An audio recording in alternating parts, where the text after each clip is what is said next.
ओशो के अनुसार आपको केवल कुछ हानिकारक करने के लिए शक्ति की आवश्यकता है। एक गहरी और सारगर्भित विचारधारा है जो मनुष्य के भीतर मौजूद शक्ति, उसकी प्रवृत्तियों और समाज में शक्ति के दुरुपयोग पर प्रकाश डालती है। इस कथन का अर्थ है कि सच्चे और नेक कार्यों के लिए शक्ति की आवश्यकता नहीं होती, लेकिन जब कोई व्यक्ति कुछ नकारात्मक या विनाशकारी करने की कोशिश करता है तो उसे ताकत की आवश्यकता होती है। विचार ओशो के आध्यात्मिक दर्शन से संबंधित है, जिसमें प्रेम, करुणा और अहिंसा को जीवन का आधार माना जाता है। नंबर 1, शक्ति और विनाश।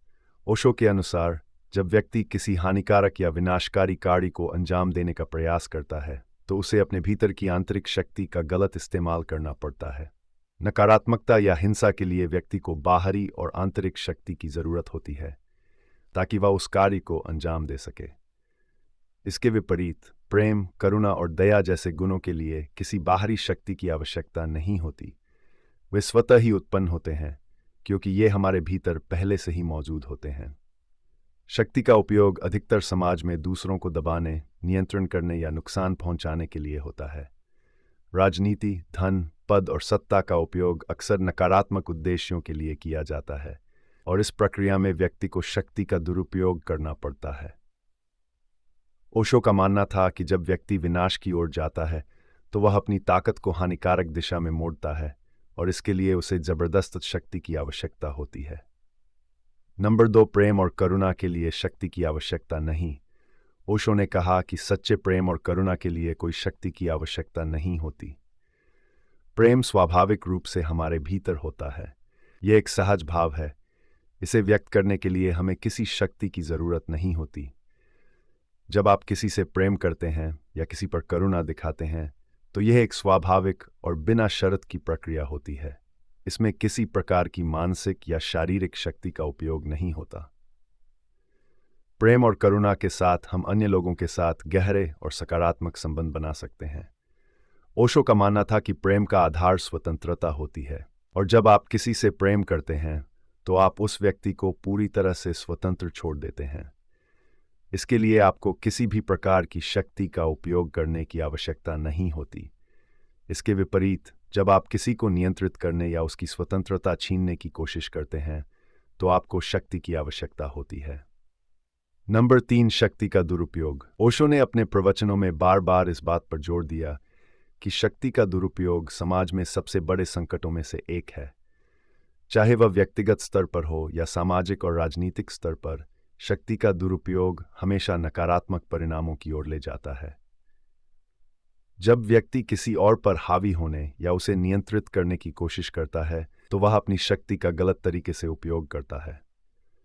ओशो का यह भी मानना था कि शक्ति का दुरुपयोग तब होता है जब व्यक्ति अपने अहंकार के प्रभाव में होता है।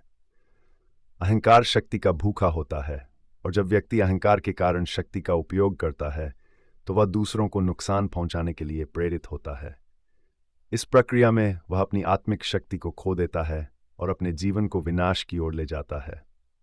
नंबर 4, अहिंसा और शक्ति। ओशो ने महात्मा गांधी के अहिंसा के सिद्धांत को भी अपने दृष्टिकोण से जोड़ा।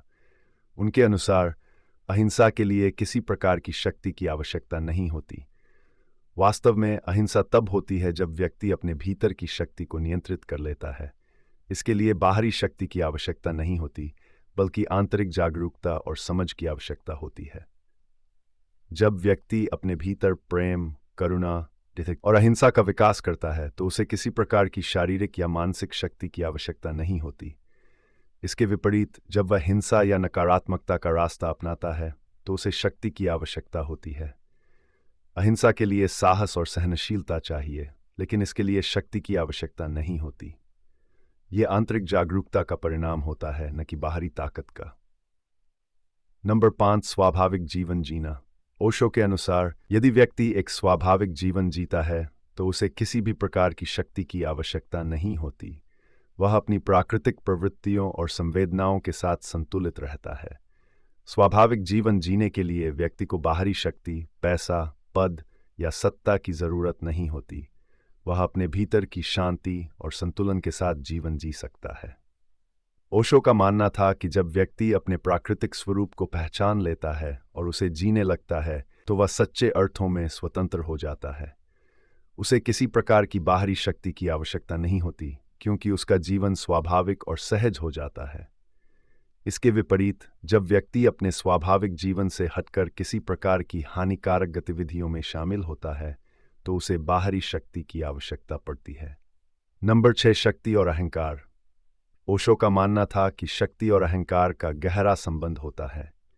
अहंकार शक्ति की भूख रखता है, और जब व्यक्ति अहंकार से ग्रसित होता है तो वह शक्ति का दुरुपयोग करने के लिए प्रेरित होता है। अहंकार शक्ति के माध्यम से दूसरों को नियंत्रित करना चाहता है, और इस प्रक्रिया में व्यक्ति खुद को और दूसरों को नुकसान पहुंचाता है। ओशो के अनुसार, जब व्यक्ति अपने अहंकार को पहचान लेता है और उसे त्याग देता है, तो उसे शक्ति की कोई आवश्यकता नहीं होती। वह अपने स्वाभाविक रूप में रह सकता है और सच्चे आनंद का अनुभव कर सकता है। ओशो का ये कथन आपको केवल कुछ हानिकारक करने के लिए शक्ति की आवश्यकता है, हमें इस बात की याद दिलाता है कि जीवन में नकारात्मकता और विनाश के लिए शक्ति की आवश्यकता होती है, जबकि प्रेम, करुणा और सच्चे जीवन के लिए किसी प्रकार की बाहरी शक्ति की आवश्यकता नहीं होती। यह विचार हमें यह समझाता है कि शक्ति का सही उपयोग तभी होता है जब उसे प्रेम और करुणा के लिए उपयोग किया जाए, न कि दूसरों को नुकसान पहुंचाने के लिए। सच्चे अर्थों में हमें अपने भीतर की आंतरिक शक्ति को पहचानना चाहिए और उसका उपयोग सकारात्मक उद्देश्यों के लिए करना चाहिए।